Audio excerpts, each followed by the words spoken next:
Jadi ketika Allah Subhanahu wa taala murka kepada Nabi Allah Adam alaihi salatu wassalam dan juga istrinya Hawa, dan sebelumnya Allah sudah murka kepada iblis,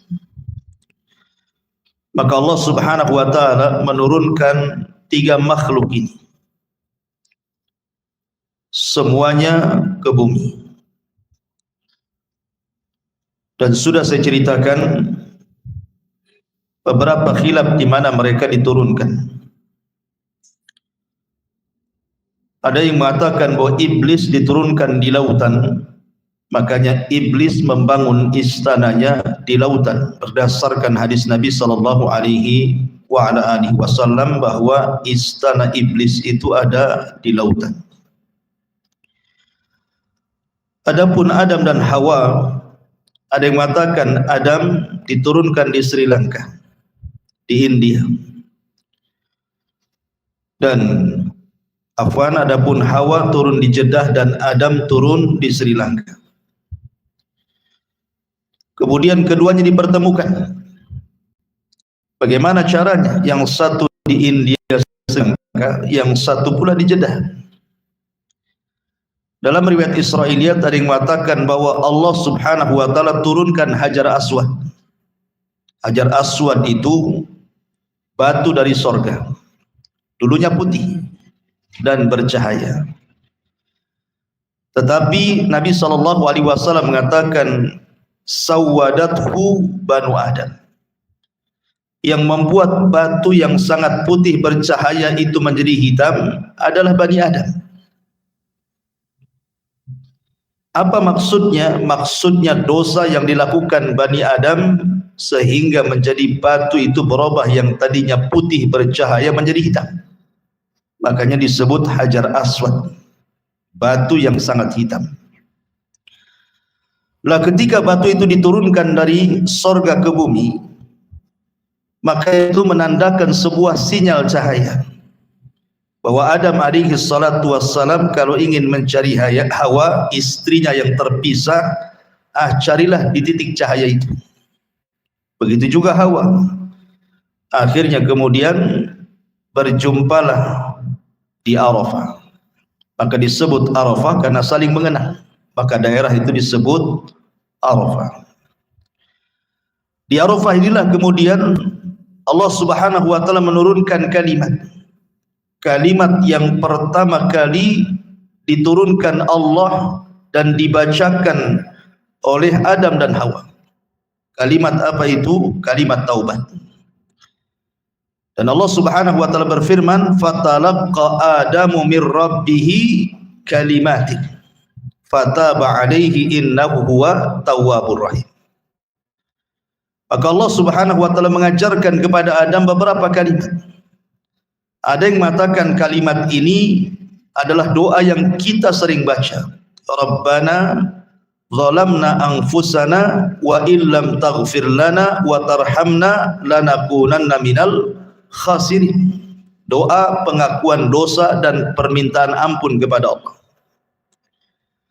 Maka setelah Allah Subhanahu wa taala ampuni dosa keduanya, baru kemudian keduanya bertolak ke mana? Ke Ka'bah, dan Ka'bah sebelumnya sudah dibangun malaikat. Dan Hajar Aswad diturunkan di situ. Maka tawaflah kemudian Adam dan Hawa di sekitar Ka'bah. Inilah yang menjadikan kemudian bahwa bumi pertama kali manusia beribadah adalah di sekitar Ka'bah. Makanya Ka'bah itu menjadi mulia karena disitulah bumi pertama kali diibadahi oleh manusia Adam dan Hawa. Terlebih kemudian kemuliaan Ka'bah ini bertambah-tambah saat dilahirkan Nabi SAW, dan bertambah-tambah kemuliaannya saat diangkatnya Nabi menjadi Nabi dan Rasul, dan bertambah-tambah kemuliaannya saat Ka'bah kemudian dibebaskan dari segala jenis kesyirikan pada Fathu Mekah, dan bertambah-tambah kemuliaannya saat Ka'bah dijadikan kiblat bagi seluruh kaum muslimin. dan bertambah-tambah kemuliaannya saat seluruh manusia setiap tahun datang untuk melaksanakan haji. Itulah Ka'bah. Disitulah Adam pertama kali beribadah kepada Allah Subhanahu wa ta'ala. Ma'asyiral muslimin yang dimuliakan Allah Azza wa Jalla, tidak mungkin Adam dan Hawa hidup berdua, harus memiliki keturunan. Makanya kemudian Allah Subhanahu wa ta'ala menganugerahkan kepada Adam 40 putra dan putri. Dan Allah anugerahkan setiap kehamilan selalu kembar. Jadi Hawa itu hanya melahirkan 20 kali saja. Tapi sekali melahirkan laki-laki dan perempuan. Dan itu hikmah, keinginan dan kehendak Allah Subhanahu wa ta'ala. Karena Adam alaihi salatu wassalam itu diberikan usia panjang. Dalam hadis yang sahih, ketika Allah Subhanahu wa ta'ala menciptakan Adam alaihi salatu wassalam, Allah usap punggungnya. Kemudian keluar ruh dari punggung Adam itu. Ruh-ruh yang akan menjadi anak keturunannya sampai kiamat. Kemudian Nabi Adam alaihi salatu wassalam diperlihatkan ada dari umatnya yang bercahaya di dahinya. Kemudian Adam takjub dan mengatakan, siapa itu? Maka dikatakan kepada Adam, itulah Daud dari keturunan. Kemudian Adam berkata, berapa usianya? Maka dikatakan usianya hanya 60 tahun. Adam mengatakan, kenapa sedikit? Bagaimana kalau kutambahkan dari usiaku, genapkan 100 tahun? Jadi usia Adam diambil 60 tahun diberikan kepada Nabi Allah Hud.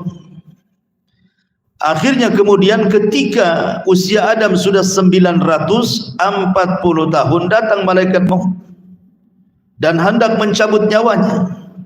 Kemudian Adam mengelak dan mengatakan, bukankah usiaku masih tersisa 40? Jadi ketika usianya 960 tahun ya. Karena yang 40 tahun kan diberikan kepada Nabi Allah Hud. Nabi Allah Daud alaihi salam. Kemudian Adam lupa kalau yang 40 tahun itu sudah diberikan kepada Nabi Allah Daud.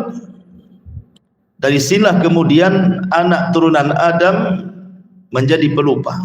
Makanya manusia disebut al-insan dari kata-kata nisyan, lupa. Artinya Adam diberikan usia hampir 1000 tahun, walaupun dikurangi kepada Nabi Allah Daud alaihi salatu wassalam, menunjukkan bahwa usia Adam itu cukup panjang.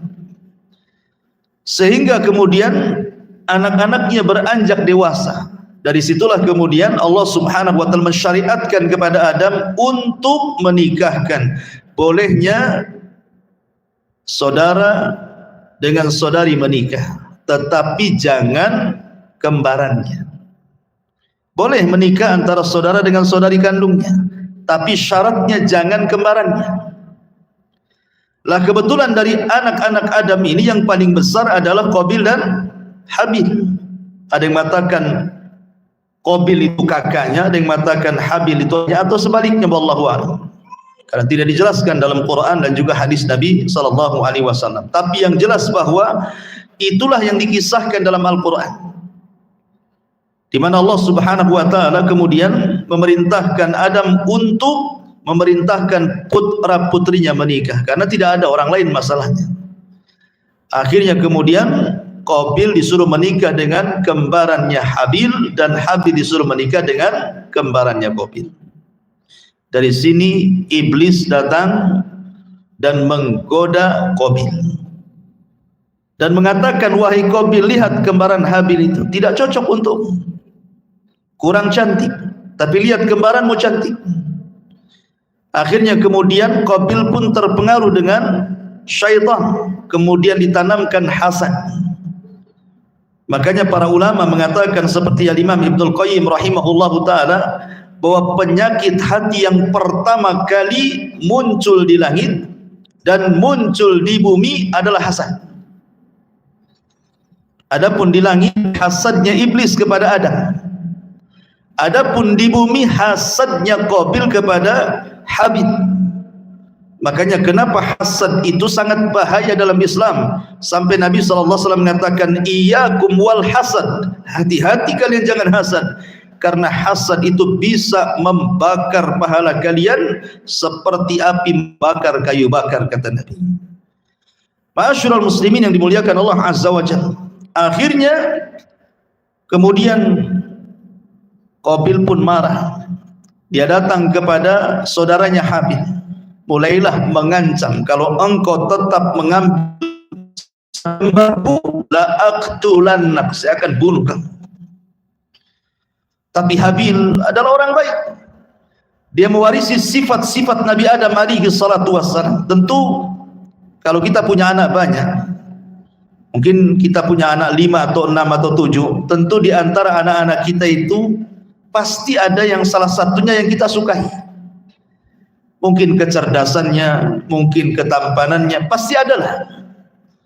Pasti hati kita itu cenderung kepada salah satu dari mereka. Apalagi kalau seandainya sudah tampan, baik, cerdas, hafal Quran, oh, tentu makin senang kan begitu. Maka Habil itu anak kesayangan Adam karena mewarisi sifat-sifatnya. Lah Habil ini tidak seperti Qabil. Makanya ketika kemudian Qabil mengancam la aqtulannak, saya akan bunuh kamu, Habil hanya mengatakan la imbasatta yadaka litaktulani ma ana bibasiti yadiya ilaika liaqtulah. Kalau engkau ingin membunuhku silahkan, tapi saya tidak hendak membunuhmu. Lihat bagaimana bahasanya, la imbasatta, kalau engkau bentangkan tangan, litaktulani, untuk membunuhku, ma ana bibasiti yadiya ilaika liaqtulah, tidak mungkin tanganku akan membunuh badanmu. Kenapa alasannya? Inni akhafullah, kata Habil, karena aku takut kepada Allah subhanahu wa ta'ala. Inni akhafullah, saya takut kepada Allah. Ma'asyiral muslimin yang dimuliakan Allah Azza wa Jalla. Dari sini kemudian karena melihat kondisi Qabil dengan Habil ini cekcok, maka Adam alaihi salatu wassalam berusaha untuk mencari solusi. Berdoalah dia kepada Allah subhanahu wa ta'ala. Akhirnya Allah subhanahu wa ta'ala mensyariatkan kepada Adam untuk disampaikan kepada 2 putranya untuk berkurban. Siapa yang diterima kurbannya, maka dia berhak memilih pasangannya. Akhirnya kemudian Habil berkurban dengan kambing yang sangat gemuk, yang sangat indah, yang sangat baik. Tapi Qabil, karena dia adalah petani, sementara Habil kan peternak, dia mengambil buah-buahan. Tapi karena sudah hasad sebelumnya dan dia menganggap bahwa ini rekayasa ayahnya, sehingga dia tidak sungguh-sungguh dalam berkorban. Dia mengambil buah-buahan sesuka hatinya. Harusnya kalau ini adalah persembahan kepada Allah Azza wa Jalla, dia mempersembahkan yang terbaik kan begitu. Tapi karena sudah sakit hati, sudah hasad, maka dia asal-asalan kurbannya. Akhirnya Allah subhanahu wa ta'ala hanya menerima kurbannya Habil dan menolak kurbannya Qabil. Dari sini Allah subhanahu wa ta'ala berfirman, watlu alaihim naba abnai adam bil haq idh qarraba qurbanan fatukubbila min ahadihima wa lam yutaqabbal minal akhar. Allah mengatakan, bacakan ya Muhammad kepada mereka tentang kisah 2 putra Adam, maksudnya Qabil dan Habil. Ketika keduanya berkurban, tapi Allah subhanahu wa ta'ala menerima kurban salah satunya dan menolak kurban yang lainnya. Kenapa? Karena salah satu dari putra Adam yang bernama Habil betul-betul berkurban karena takwa, sementara Qabil berkurban bukan karena takwa. Makanya kemudian Habil mengatakan, innama yataqabbalullahu minal muttaqin, sesungguhnya Allah subhanahu wa ta'ala hanya menerima kurbannya dari hamba-hamba Allah subhanahu wa ta'ala yang bertakwa.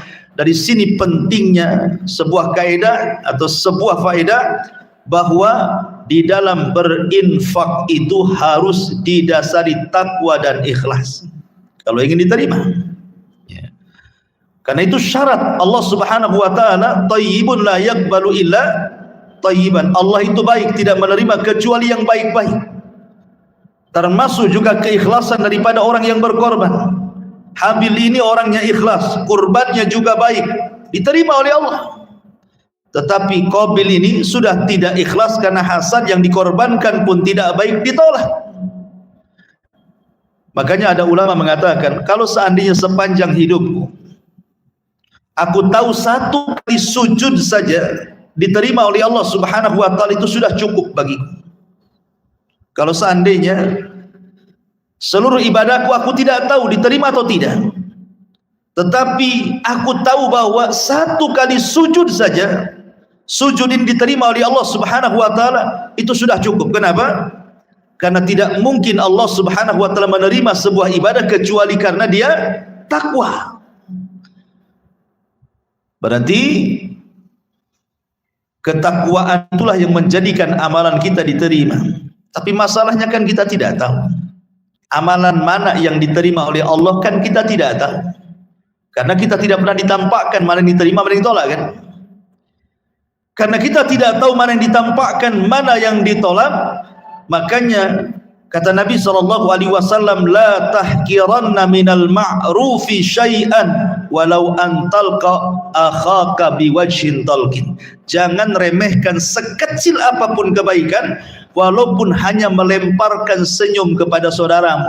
Boleh jadi senyum kita kepada saudara kita itu pula yang menjadikan jalan kita membuka pintu surga, kan?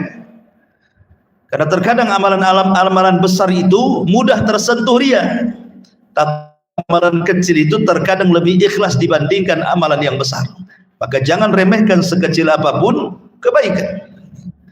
Ma'asyiral muslimin yang dimuliakan Allah Azza wa Jalla, singkat cerita, akhirnya kemudian betul-betul Qabil pun kemudian melaksanakan sumpahnya di hadapan Habil. Wallahi la aqtulannak, demi Allah saya akan bunuh kamu. Tapi Habil tidak melawan dan mengatakan, silahkan, kalau kau membunuhku silahkan, saya tidak akan membunuhmu. Saya takut kepada Allah Subhanahu wa taala dan saya ingin gabungkan dosaku kepada dosamu supaya engkau termasuk penduduk neraka. Bahasanya apa kata Qabil atau kata Habil kepada Qabil? Dia mengatakan, inni uridu an tabu'a bi itsmi wa itsmika fatakuna min ashabin nar wa dzalika jazaa'u zalimin. Sesungguhnya saya hanya mengharap dosaku ditumpukan dengan dosamu biar engkau termasuk penduduk neraka. Jadi alasan Habil kenapa tidak melawan, satu, karena takut kepada Allah. Dua, biar dosanya digabungkan dosa orang yang membunuhnya sehingga dia masuk surga dan orang yang membunuhnya masuk neraka. Dari sini ada faedah ma'asyiral muslimin yang dimuliakan Allah Azza wa Jalla. Kalau kita cerita masalah pembunuhan, ada al-qatil wal maqtulu finnar. Orang yang membunuh dan orang yang dibunuh dua-duanya masuk neraka.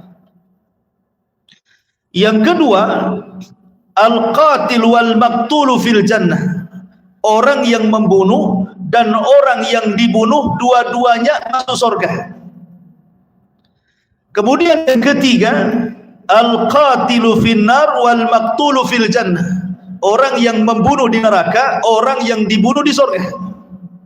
Kemudian yang keempat, al-qatilu fil jannah wal maqtulu finnar. Orang yang membunuh di surga, orang yang dibunuh di neraka. Bagaimana gambarannya? Yang pertama, al-qatilu wal maqtulu finnar. Orang yang membunuh dan yang dibunuh di neraka. Ini berdasarkan hadis Nabi SAW yang terdapat dalam Sahihaini Bukhari dan Muslim. Kata Nabi SAW, "Idza tawajahal muslimani bisayfihima fal qatilu wal maqtulu finnar." Qalu ya Rasulullah, hadzal qatil fama balul maqtul? Qala innahu kana harisan ala qatli sahibi. Kata Nabi SAW, apabila dua orang muslim berhadap-hadapan dengan pedangnya dan hendak saling membunuh, maka orang yang membunuh dan yang dibunuh dua-duanya di neraka, kata Nabi. Sahabat bertanya, Rasul, kalau orang yang membunuh di neraka, okelah. Tapi kalau orang yang dibunuh di neraka, macam mana caranya? Maka Nabi SAW mengatakan, ya, karena yang terbunuh juga sebelum dia terbunuh, dia pun sudah ingin membunuh. Ya. Jadi orang yang dibunuh itu sebelum dia terbunuh, dalam hatinya juga ingin membunuh masalahnya. Jadi sama punya keinginan membunuh, cuman satunya apes saja kan itu ya. Satunya apes dia, makanya dia yang terbunuh. Tapi dua-duanya masuk neraka.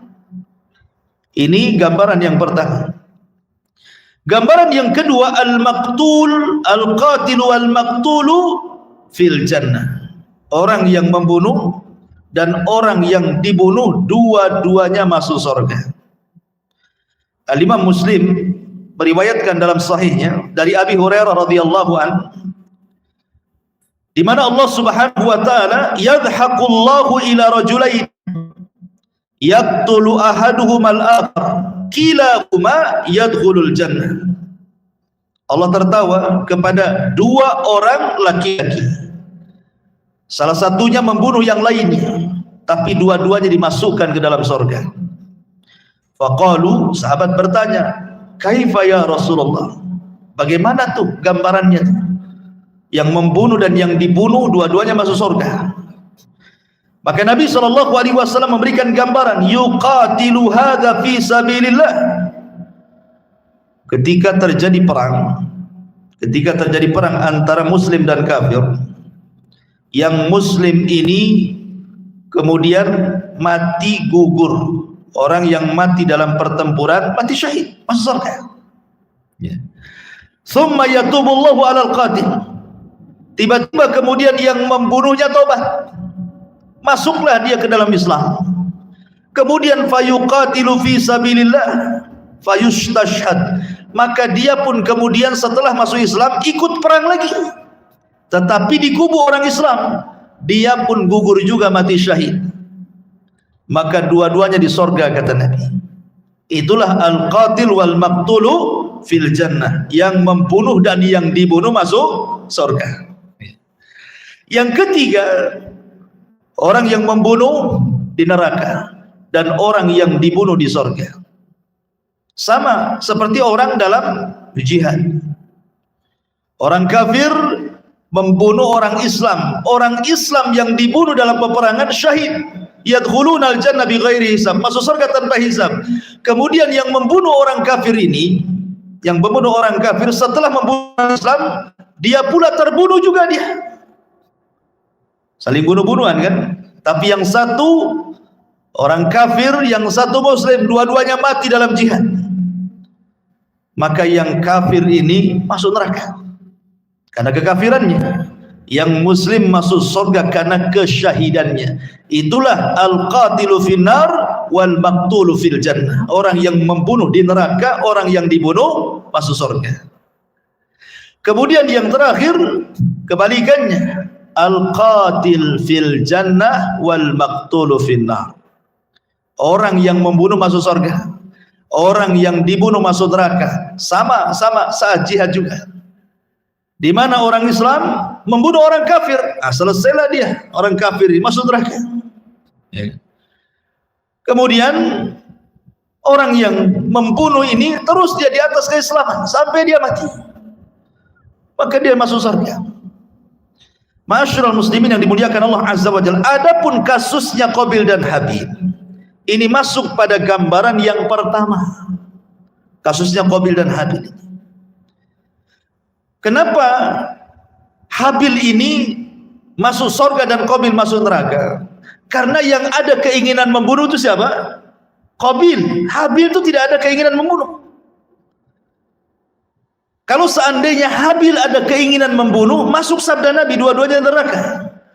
Tetapi Habil itu tidak ada keinginan membunuh. Dari mana kita tahu? dari perkataan beliau Habil, la imbasatta yadaka litaqtulani ma ana bibasiti yadiya ilaika liaqtulak inni akhafullah. Kalau engkau ingin membunuh silahkan, tapi saya tidak akan membunuhmu karena saya takut kepada Allah. Dari situ Habil tidak ada keinginan untuk membunuh, maka Habil masuk surga, Qabil masuk neraka.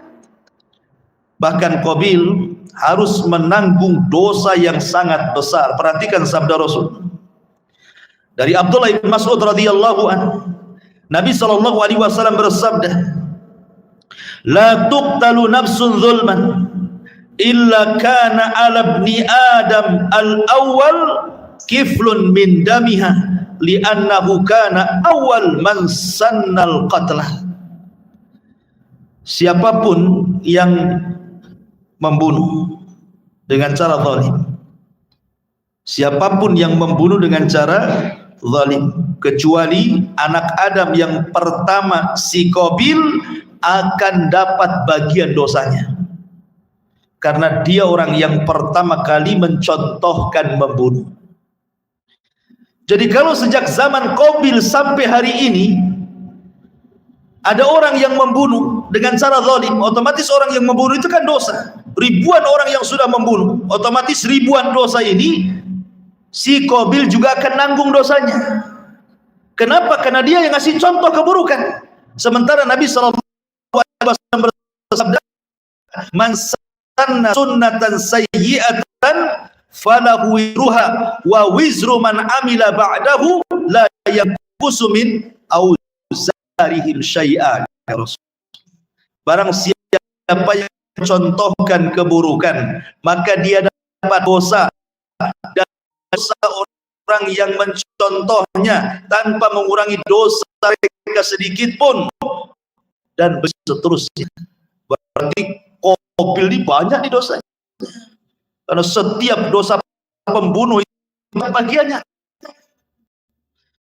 Dengan memberikan contoh bukan kemudian ditiru orang, maka orang yang menirunya dapat dosa, dan orang yang menirukan pertama dapat bagian dosanya. Alhamdulillah. Orang-orang yang menjadi contoh ke masyarakat muslimin subhanahu wa ta'ala. Setelah kemudian Qabil bunuh oleh Qabil dengan, padahal dalam beberapa sirah itu dijelaskan badan Habil itu sebenarnya lebih besar, lebih kekal. Kalau seandainya mau berkelahi, Qabil itu kalah sebenarnya.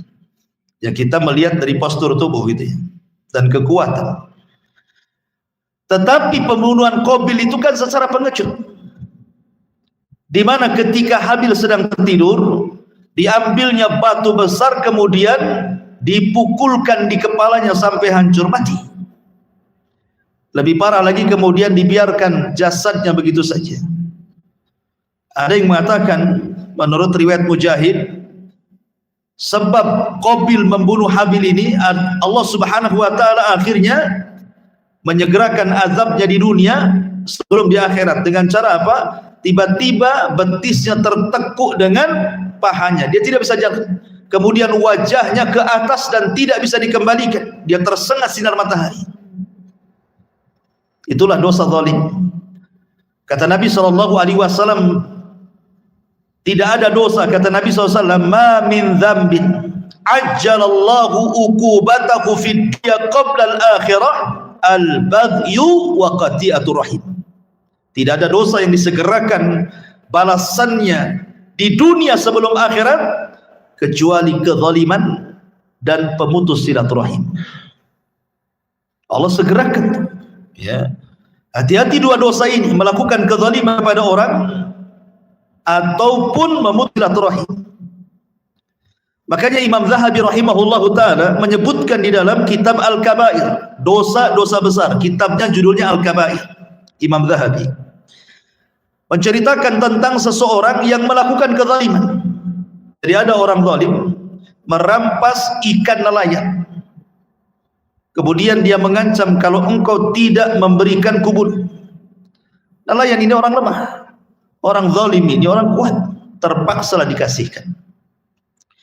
Kemudian sang zalim ini dengan bangganya, dengan sombongnya membawa ikan itu bawa pulang.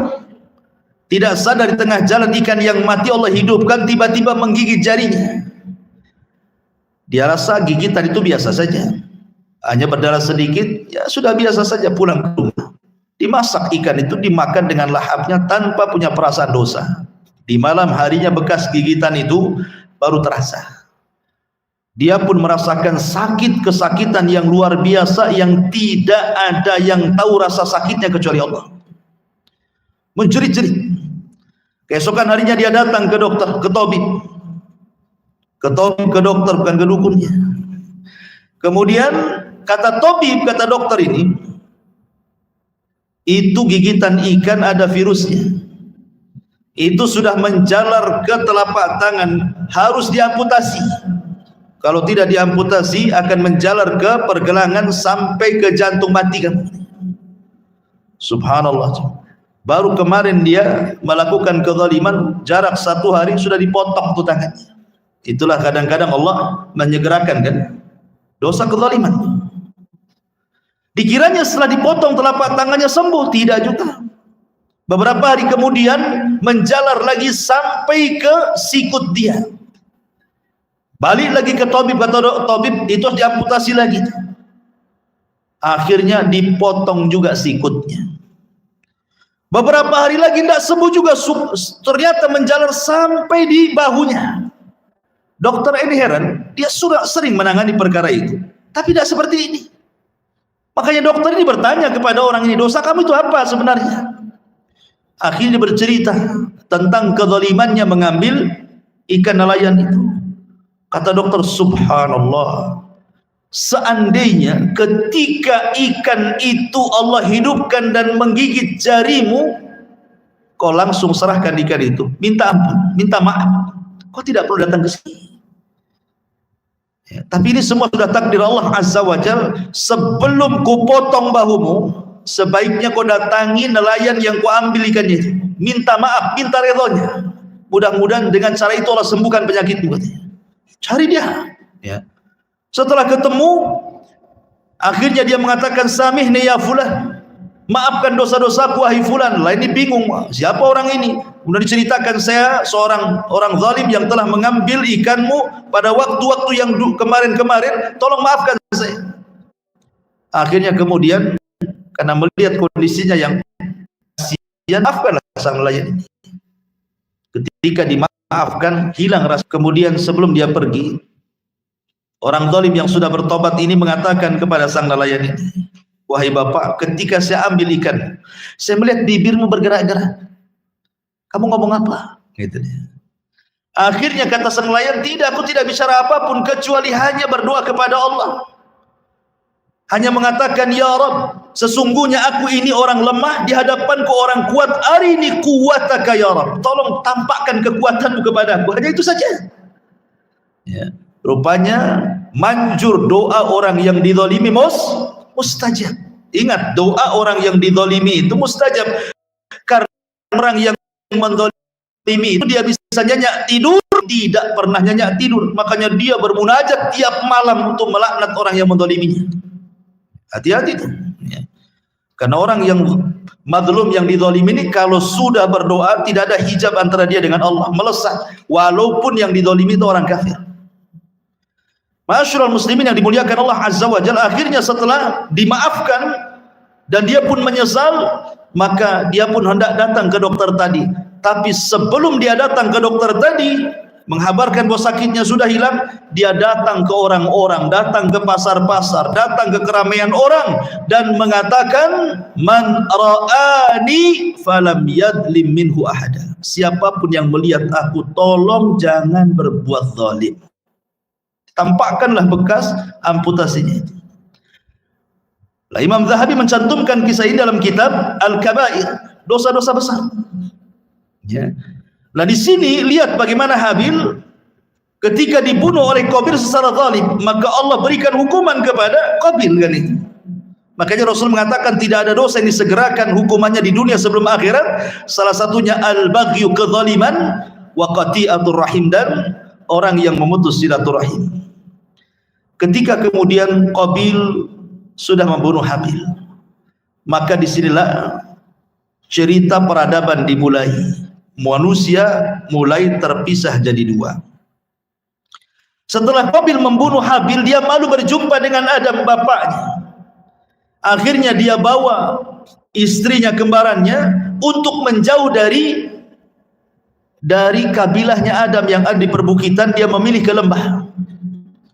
Akhirnya kemudian Qabil dan juga istrinya beranak pinak di lembah itu, sementara Adam alaihi salatu wasallam berada di perbukitan dan bersama anak dan cucunya. Disitulah kemudian terpisah antara dua kabilah, kabilah Adam dan kabilah Qabil, satu di bukit, satu di lembah. Dan Adam mulai memberlakukan tidak boleh orang bukit kemudian turun ke bawah. Ma'asyiral muslimin yang dimuliakan Allah Subhanahu wa taala. Ketika kemudian Qabil sudah beranak pinak di atas, Nabi Adam kemudian berada di atas, dan Adam mendengar bahwa Habil terbunuh oleh Qabil, maka Adam merasa sedih luar biasa. Huznan hazanan syadid. Sedih sekali. Dari situ dia berdoa kepada Allah Subhanahu wa taala.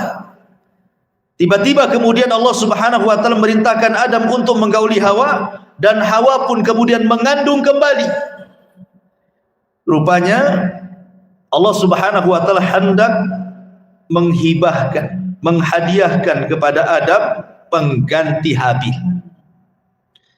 Maka lahirlah kemudian seorang anak yang disebut dengan hibatullah, hadiah dari Allah sebagai pengganti Habil. Siapa namanya? Syith alaihi salam. Dialah kemudian yang akan menjadi nabi setelah Adam. Namanya Nabiullah Syith. Pakai shin besar ya, sa, Syith namanya. Alaihi salam. Itulah nabi kedua setelah Adam, sebelum Idris. Lah Nabi Allah Syith ini, ikhwatu fillah yang dimuliakan Allah Subhanahu wa taala, dijelaskan bahwa dia diberikan sahifah. Awalnya dia mengikuti syariatnya Adam alaihi salatu wassalam, tetapi setelah kemudian besar, Nabi Allah Syith kemudian diberikan kitab oleh Allah Subhanahu wa taala berupa suhuf. Dan itu digambarkan dalam sebuah riwayat di mana dijelaskan oleh para ulama, di antaranya riwayat Imam Ibnu Hibban dari hadis Ibrahim ibn Hisham dari Yahya ibn Yahya al-Ghassani. Dia mengatakan, haddatsana abi, telah menceritakan kepada kami bapakku, an jaddi, dari kakekku, an Abi Idris al-Khawlani, dari Abi Idris al-Khawlani, an Abi Dzar al-Ghifari, dari sahabat Abi Dzar al-Ghifari radhiyallahu anhu. Dia mengatakan, dakhaltul masjidah, kata Abi Dzar, aku masuk ke masjid Nabi. Fa idza Rasulullah sallallahu alaihi wasallam jalisun wahdah, aku melihat Rasul sedang duduk sendirian. Maka aku hampiri Rasul. Kemudian kata Abi Dzar, dia mengatakan, ya Rasulullah, kam kitaban anzalallahu. Rasul, berapa sih kitab yang Allah turunkan itu? Maka Nabi SAW mengatakan, mi'atu kitabin wa arba'atu kutubin. Allah turunkan 100 suhuf dan 4 kitab.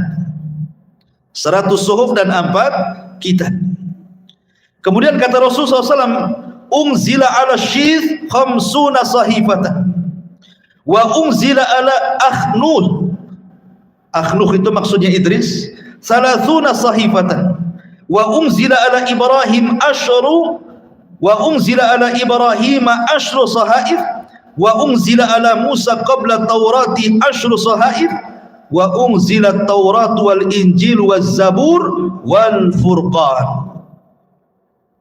Kata Nabi SAW, Allah turunkan 100 suhuf dan 4 kitab. Diturunkan kepada Nabi Syith 50 suhuf.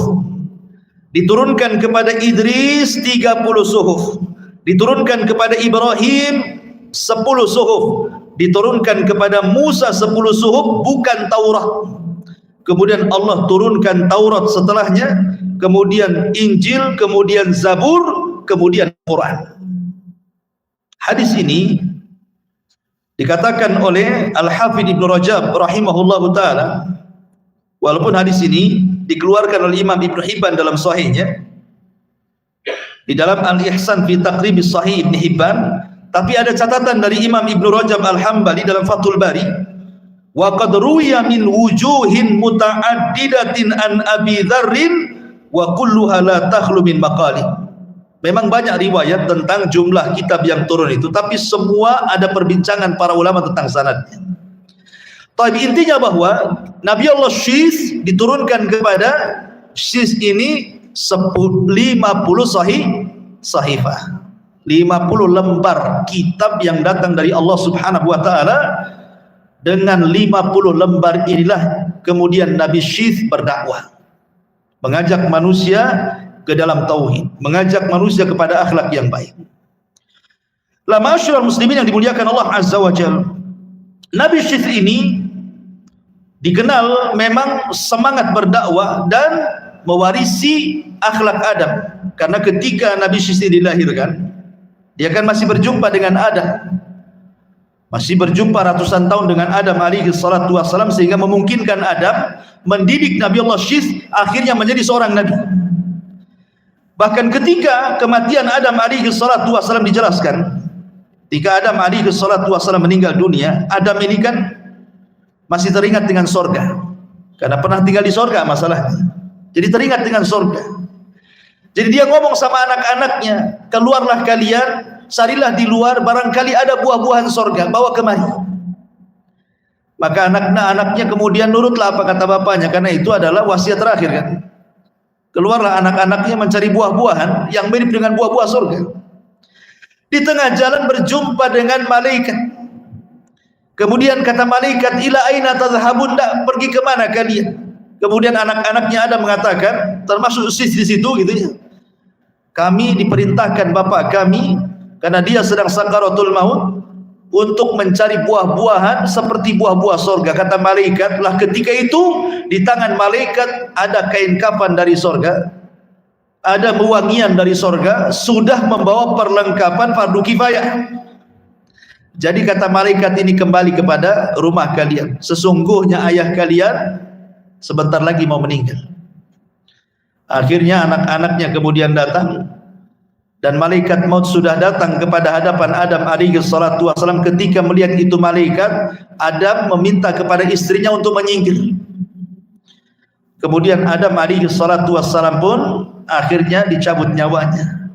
Maka kemudian malaikat mengajarkan bagaimana caranya fardu kifayah, mulai dari memandikan, mengkafankan, menyolatkan, sampai kemudian menguburkan. Ma'asyiral muslimin yang dimuliakan Allah Azza wa Jalla. Lah dari sinilah kemudian Nabi Allah Syis alaihi salam itu menjadi penerus Adam alaihi salatu wassalam. Dan Syis membuat syariat, meneruskan syariat Adam. Tidak boleh para pengikutnya yang ada di bukit berjumpa dengan para pengikut Qabil yang ada di lembah. Sampai pada waktunya Nabi Allah Syis kemudian meninggal dunia. Ketika meninggal dunia ini, jarak antara Syis ke Idris kan jauh, ada beberapa abad berlalu tuh, ya. Sehingga kemudian peran iblis di sini masuk. Iblis ini peran karena kekosongan Nabi kan, Adam sudah nggak ada, Syis sudah meninggal, Idris pula belum lahir. Di sini terjadi zaman fatrah. Inilah kesempatan iblis untuk menggoda Bani Adam. Dengan cara apa? Iblis ini, ma'asyiral muslimin yang dimuliakan Allah Azza wa Jalla, berpura-pura menjelma manusia. Setelah berpura-pura menjelma manusia, dia mencari pekerjaan di salah satu kebun yang ada di lembah di kabilahnya Qabil. Pura-pura mencari pekerjaan, jadi pekerja di kebun, ya nyangkul ya apalah gitu. Kemudian akhirnya iblis ini mengajarkan kepada pemilik kebun itu suara seruling. Ya, dibuatlah seruling, kemudian ditiup, dan itu belum pernah ada suara-suara bunyi-bunyi kayak begitu. Akhirnya kemudian sukalah ini pemilik kebun ini. Kemudian akhirnya diundanglah kawan-kawannya. Akhirnya iblis pun kemudian meniupkan seruling-seruling itu. Akhirnya suara seruling itu dijadikan pesta tahunan oleh kabilah Habil ini. Kalau mereka pesta, mereka akan meniup seruling itu. Makanya Rasul mengatakan mizmar min mazamiri syaitan. Seruling itu dari suara-suara syaitan, kan itu riwayatnya. Jadi akhirnya suara seruling yang ada di bawah ini sampailah ada di bukit. Ya, di bukit itu. Yang laki-lakinya penasaran, ada apa sih suara-suara gaduh di bawah itu? Mulailah turun. Anak-anak muda dari atas 1-2 itu ngintip, ada apalah suara gaduh di bawah itu. Lah dalam hadis Nabi SAW, turunan Qabil itu, laki-lakinya tak tampan, perempuannya pula cantik-cantik. Sementara yang di atas, ya, kabilahnya Syith alaihi salam itu terbalik pula. Laki-lakinya tampan-tampan, perempuannya pula tak tampan. Ya. Akhirnya kemudian yang laki-laki yang tidak tampan ini belum pernah melihat perempuan yang cantik. Yang cantik pula belum pernah melihat laki-laki tampan. Masalahnya si tampan dan si cantik ketemu, jatuh cinta. Akhirnya terjadilah perzinahan pertama di dunia. Berzinah mereka antara yang ada di bukit dengan yang ada di lembah ini. Akhirnya terjadi perzinahan. Awalnya dari musik, berakhir dengan perzinahan. Makanya musik, zina, khamr itu 3 serangkaian, tidak bisa dilupakan, tidak bisa dilepas. Musik, zina, khamr wajib ada. Itu 3 maksiat yang tidak bisa dipisahkan. Sebab kalau seseorang kemudian minum tanpa musik, geleng-geleng gak asik. Harus ada musiknya, geleng-geleng. Habis mabok baru zina. Naudzubillah. Akhirnya kemudian terjadi kerusakan. Tapi subhanallah, Allah masih menjaga akidah kaum muslimin. Belum ada kesyirikan. Mereka tidak bisa digoda untuk melakukan kesyirikan. Karena kesyirikan itu terjadi setelah berlalu 1000 tahun. Antara Nabi Adam ke Nabi Nuh alaihi salatu wassalam. Di zaman itu kalau maksiat ada, ya. Maksiat musik, maksiat perzinahan, minum khamar itu ada di situ. Tapi belum ada kesyirikan hebatnya di situ. Belum ada kesyirikan, hanya dosa-dosa besar saja. Akhirnya semakin rusak, makin sedikit yang baik yang di atas, makin banyak pula yang jahat di bawah. Di sini Allah Subhanahu wa taala kemudian utus kepada mereka Nabi Allah Idris alaihi salatu wassalam. Setelah beberapa generasi itu, baru Allah Subhanahu wa taala utus Nabi Allah Idris alaihi salatu wassalam. Idris itu dikatakan Idris, namanya kan Anuh, tadi sudah dikatakan namanya Anuh. Tetapi Idris disebut Idris li kathratid dirasah, karena banyak belajar dia. Idris itu banyak baca, banyak nulis. Karena dia orang yang pertama nulis dengan pena. Dia orang yang pertama baca, mempelajari ilmu bintang, bukan ahli nujum, bukan. Kalau nujum itu dukun, ya ilmu falak gitu ya. Kemudian juga dia orang yang pertama kali menjahit baju. Antum jangan gambarkan seperti gambaran orang-orang yang membuat film primitif bahwa Adam itu telanjang, Hawa telanjang. Ini menghina bapak kita. Adam itu sudah pakai baju di sorga.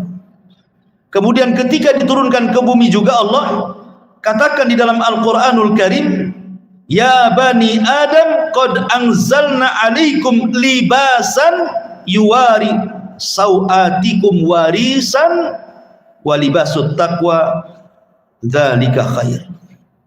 Allah mengatakan dalam Al-Quran, wahai bani Adam, kami turunkan kepadamu pakaian. Jadi Allah Subhanahu wa taala tunjukkan kepada Adam itu untuk berpakaian menutup aurat. Jadi Adam itu sudah menutup aurat, ya entah dengan apa lah kan gitu ya, entah dengan kulit, entah dengan dedaunan di zaman itu, Allahu a'lam. Tapi kemudian jangan kemudian digambarkan Adam itu kemudian telanjang pakai koteka saja, enggak gitu. Ya. Ma'asyiral muslimin yang dimuliakan Allah Azza wa Jalla, Adam berpakaian, Hawa juga berpakaian. Ya cuma ditutup dengan dedaunan dan begitu seterusnya gitu. Karena ada orang yang kemudian membuat film Adam Hawa semua dua-duanya telanjang. La ilaha illallah. Ya. Ma'asyiral muslimin yang dimuliakan Allah Azza wa Jalla, maka kembali ke kisah Idris. Jadi ketika Nabi Allah Idris alaihi salatu wassalam kemudian diutus, maka Idris berusaha memperbaiki kondisi. Bagaimanapun yang dihadapi Idris ini berat sekali. Karena masalahnya keburukan sudah menyebar kan, lebih banyak dibandingkan kebaikan. Tapi Idris itu nabi yang paling semangat memperbaiki orang. Sampai dalam riwayat Israiliyat itu dengan dakwahnya berhasil dia menarik 1000 orang dari kaumnya. 1000 itu sudah banyak di zaman itu karena umat kan belum banyak. Akhirnya kemudian Nabi Allah Idris alaihi salatu wassalam, karena Idris kan orang Babil, pendapat yang Raja Iblis itu dilahirkan di Babil. Babil itu Irak, walaupun ada yang berpendapat di Mesir. Jadi setelah Idris kemudian berdakwah dengan sedemikian kencangnya, semangatnya, banyak memberikan hidayah, dia takut kalau seandainya orang-orang masih tinggal di Babil. Kalau masih berdekatan dengan kabilah Qabil ini bahaya. Ya. Akhirnya kemudian Idris pun mengajak hijrah orang-orang yang beriman dari Babil Irak dibawa ke Mesir. Di Mesir inilah maka Idris kemudian menggembleng mereka. Makanya penting seseorang itu mencari lingkungan kan gitu. Mencari lingkungan yang baik itu penting. Kata para ulama itu dahulukan al-jar qabla dar gitu. Dahulukan al-jar qabla ad-dar. Dahulukan tetangga sebelum rumah. Jadi kalau antum ingin cari rumah, ingin beli rumah, ingin sewa rumah, dahulukan tetangga sebelum rumah. Lihat tetangganya. Jangan lihat rumahnya dulu. Ya. Dari mana dalilnya? Dari Al-Qur'an dalilnya. Ketika istrinya Fir'aun, Asya bintu Muzahim, sebelum meninggalnya, dia berdoa kepada Allah Subhanahu wa taala. Apa doanya? Disebutkan dalam Al-Qur'an, Rabbi ibnili indaka baitan fil jannah. Ya Rabb, bangunkan di sisimu satu rumah di surga. Kalimat di sini, ya Allah bangunkan di sisimu rumah di sorga. Artinya dia ingin bertetangga dengan Allah baru bicara rumah, gitu ya. Dari sini ada kaidah bahwa hendaklah mendahulukan tetangga sebelum rumah. Jadi kalau cari perumahan itu lihat tetangganya, muslimkah tidak muslim, ada masjidkah tidak ada masjid, macam mana kondisinya, mayoritas muslim, banyak ahli sunnahnya atau syiahnya, dilihat di situ, ya. Tetap kita merayakan tetangga, tapi di zaman sekarang kan nggak peduli. Kalau bisa cari rumah yang nggak ada tetangganya kan, yang nggak ada tetangganya, yang jauh-jauh rumahnya di sini rumah, nanti di sana lagi rumah. Kadang-kadang sesama tetangga nggak kenal, sampai mati nggak kenal. Kan ada itu perumahan sampai mati nggak kenal tetangganya itu, nggak peduli. Kan rugi gitu ya. Pada Rasul itu diwasiati Jibril itu untuk supaya berbuat baik ke tetangganya, sampai Rasul menyangka tetangga itu jadi ahli warisnya kan itu. Ma'asyiral muslimin yang dimuliakan Allah Azza wa Jalla, kembali bahwa lingkungan itu penting. Makanya Idris membawa kaumnya dari Babil Irak menuju Mesir. Karena Idris itu semangat berdakwah, maka Allah Subhanahu wa taala berikan hadiah kepada Idris. Setiap satu hari dia mendapatkan pahala seluruh umatnya di zamannya. Jadi pahala umatnya di zamannya diberikan kepada Idris. Senanglah Idris itu. Akhirnya dia kemudian meminta kepada Allah Subhanahu wa taala untuk dipanjangkan usianya. Sampai terjadi khilaf tentang di mana meninggalnya Idris ini. Ada yang mengatakan bahwa ketika Idris menginginkan usianya dipanjangkan, dia datang kepada malaikat yang selalu bersamanya. Ada yang mengatakan Jibril, ada yang mengatakan yang lainnya, untuk dipertemukan dengan malakul maut. Kata malaikat ini, saya tidak mungkin memintakan kepada Allah Subhanahu wa taala agar usiamu dipanjangkan, karena usia itu takdir. Tapi kalau engkau tahu, cobalah kau bincangkan dengan malakul maut gitu. Dengan malaikat maut. Kata Idris, gimana cara ketemunya? Akhirnya kemudian dinaikkanlah Idris ke langit keempat, dan Rasul pernah berjumpa di langit keempat dalam peristiwa Mi'raj kan gitu ya. Naik ke langit keempat, Rasul berjumpa dengan Idris. Kata Idris, marhaban bi akhir salih wa nabiyyin salih. Selamat datang nabiku yang saleh dan saudaraku yang saleh, kata Idris. Jadi Idris ini diterbangkan ke langit keempat. Allah Subhanahu wa taala berfirman, "Wa rafa'nahu makanan 'aliyan." Wa rafa'nahu makanan 'aliyan. Wadhkur fil kitab Idris innahu kana siddiqan nabiyya wa rafa'nahu makanan 'aliyya. Sebutkan wahai Muhammad tentang kisah Idris di dalam Al-Qur'an. Dia seorang nabi yang jujur dan kami angkat Idris ke tempat yang tinggi, maksudnya ke langit keempat. Sesampainya di langit keempat, kemudian malaikat ini berjumpa dengan malakul maut dan mengatakan, Idris menitipkan salam kepada. Idris menitipkan salam kepada. Ya, malaikat maut mengatakan, sampaikan salamku juga kepadanya. Ada apa dia dengan diriku? Kemudian malaikat ini mengatakan, aku antar Idris ke langit keempat itu supaya dia ingin ditambah usianya agar kau jangan mencabut dulu nyawanya. Subhanallah, kata malakul maut, baru saja Allah memandatkan kepadaku untuk mencabut manusia di langit keempat. Aku heran, mana ada manusia di langit keempat. Rupanya Idris itu maksudnya. Kemudian malaikat maut mengatakan kepada malaikat yang membawa Idris, bagaimana aku akan menambah usianya sementara dia sudah ditakdirkan usianya tinggal kedipan mata, katanya. Ketika malaikat yang mengantar Idris ini kemudian hendak kembali ke Idris, Idris sudah mati. Idza jaa ajaluhu la yastakhiruna sa'atan wa la yastaqdimun. Kalau ajal itu sudah datang, tidak mungkin maju, tidak mungkin mundur, pas waktunya. Tidak bisa ditawar-tawar. Nabi Idris saja tidak bisa nawar, apalagi kita. Ya, karena Allah mengatakan, hatta idza balagha tara wakila mandra. Hatta idza balagatit tara wakila mandra. Kalau nyawa sudah di sini, nggak ada yang bisa mengembalikan ke bawah. Wakila mandra, siapa yang bisa meruqyah hadir kembalikan rohnya? Nggak bisa. Ya, pasti mati orang itu. Karena sudah ditetapkan kan kematian. Maka Idris akhirnya meninggal di langit keempat dan tidak pernah turun. Ini satu pendapat. Pendapat yang kedua, Idris itu tidak dicabut nyawanya, tapi dia diangkat ke langit keempat. Wa rafa'nahu makanan 'aliyya, dan kami angkat ke tempat yang tinggi. Maksudnya Idris dibiarkan hidup sama dengan Nabi Isa. Ya, dinaikkan gitu saja. Dia tidak mati. Nanti matinya di akhir zaman. Ada juga yang mengatakan Idris itu mati di bumi. Tidak ada mati di langit, mati di bumi. Semua manusia itu mati di bumi. Makanya Adam saja harus diturunkan dari sorga ke bumi supaya mati di bumi. Maka Idris itu mati di bumi.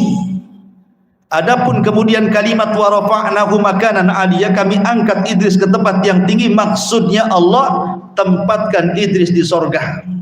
Ya, di sorga yang paling tinggi. Ya, jadi penafsiran seperti itu. Jadi yang dua kisah Israiliyat dan yang terakhir ini keumuman dalil bahwa manusia mati di bumi. Ya, termasuk Adam dan yang lainnya. Karena Quran tidak menyebutkan mati di langit. Itu kan kisah Israiliyat ya. Tapi yang jelas bahwa ma'asyiral muslimin yang dimuliakan Allah Subhanahu wa taala, dari sini maka dapat kita faedah setelah kematian Idris alaihi salatu wassalam, maka manusia tetap di atas tauhid.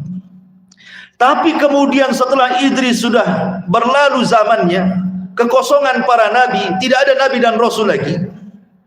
Hanya ada orang-orang yang meneruskan syariat Idris alaihi salatu wassalam, maka bergoncanglah hati manusia karena tidak ada rujukan, tidak ada nabi lagi masalahnya.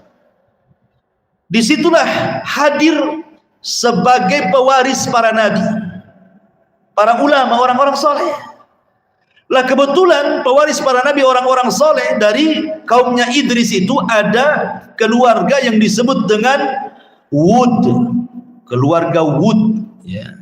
Quran membahasakannya Wad. Allah mengatakan la tadarunna waddan wala suwa'an wala yaghutsa wa ya'uqa wa nasra. Dalam surah Nuh itu ya.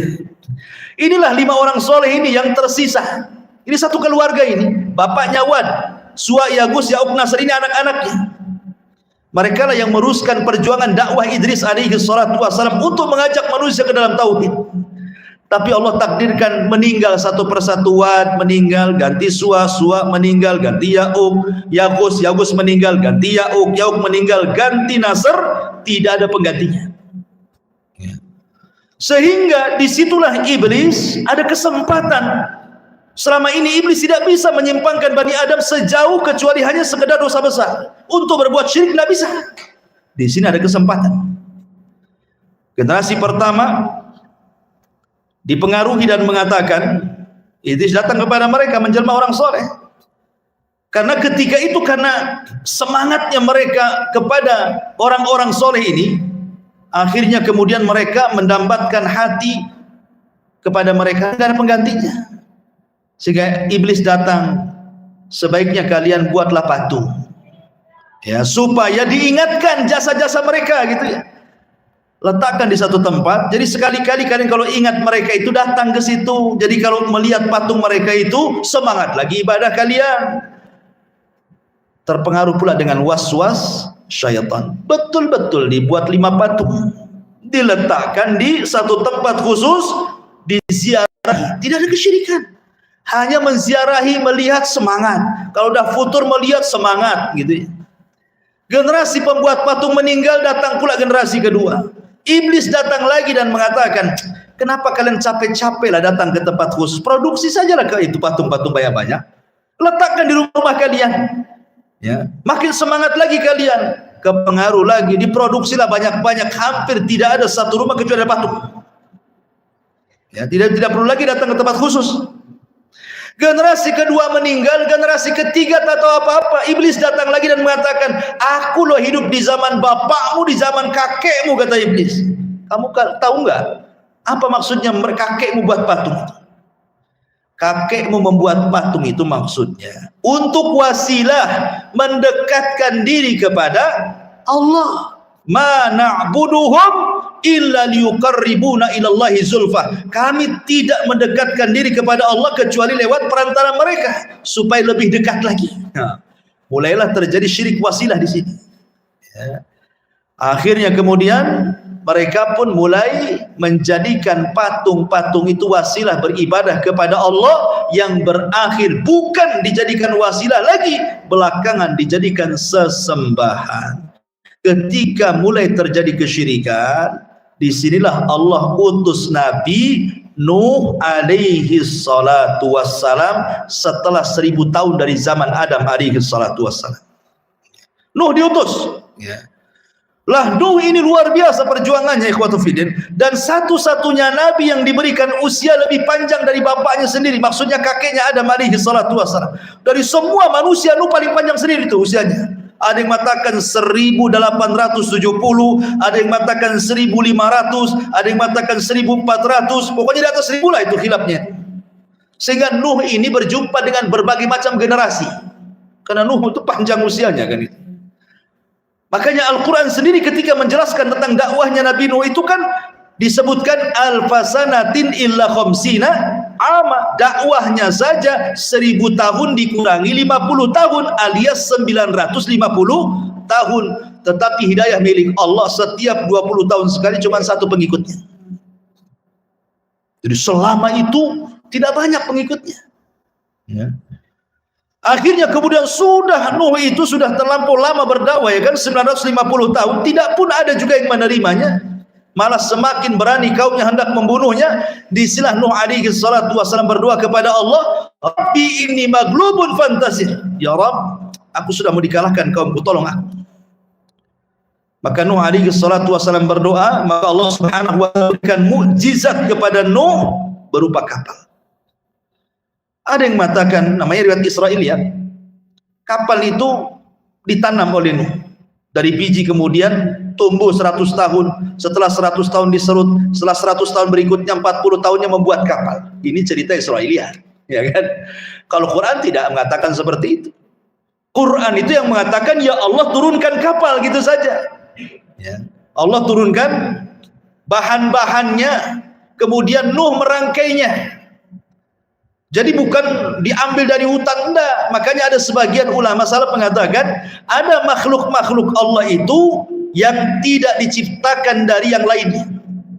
Maksudnya seperti hewan dari ibu bapaknya, tidak, dia langsung ada seperti untanya Nabi Saleh, nggak ada ibu bapaknya, langsung keluar dari batu kan gitu ya. Kemudian yang kedua, tongkatnya Musa langsung turun dari surga. Kemudian kapalnya Nabi Nuh, ada yang mengatakan seperti itu, wallahu a'lam ya.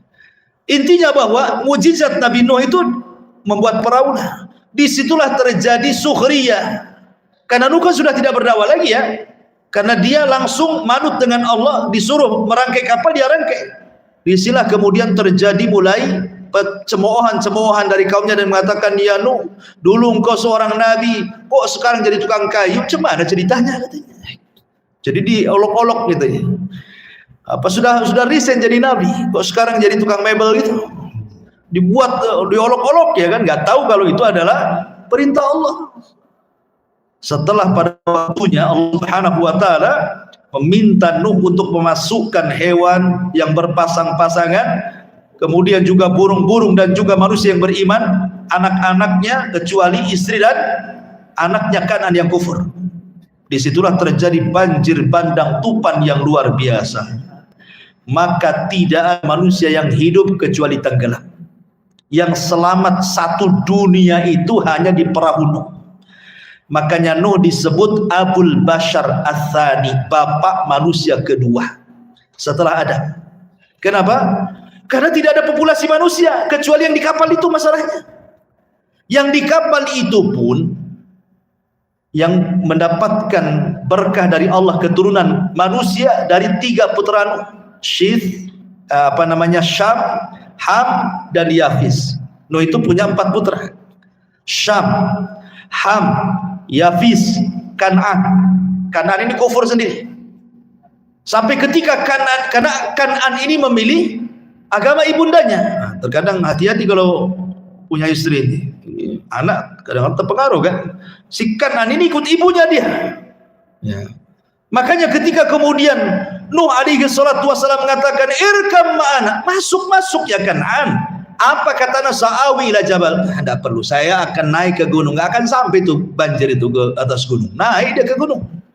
Tapi Nuh mengatakan, la asimal yaum, tidak ada yang selamat wahai Kan'an, tidak akan selamat. Masuk. Nuh masih berhajat bahwa Kan'an masuk ke dalam kapalnya bisa didakwai, dapat hidayah kan itu. Karena sayangnya Nuh kepada anaknya. Tapi Allah Subhanahu wa taala mengatakan, innahu laisa min ahlik, dia bukan keluargamu, pergi. Ditinggallah. Ya. Tenggelam mati dia. Akhirnya ketika perahunya bersandar di Bukit Judi Irak, kemudian turun gitu ya, maka dari cikal bakal manusia dari 3 keturunan, itulah yang melahirkan banyak manusia, Syith, Ham, Syam, dan Yafis. Dari sinilah semua umat manusia kembali kepada 3 nasabnya putra Nuh. Ya. Maka dari putra Nuh ini kemana-mana muncullah para nabi setelahnya. Ada Ibrahim, ada Hud, ada Saleh, ada Syuaib, ada nabi-nabi Bani Israel, sampai kepada Rasul kita Muhammad sallallahu alaihi wasallam. Inilah rangkuman bagaimana Allah Subhanahu wa taala mengutus para nabinya dari bapak kita Adam alaihi salatu wassalam.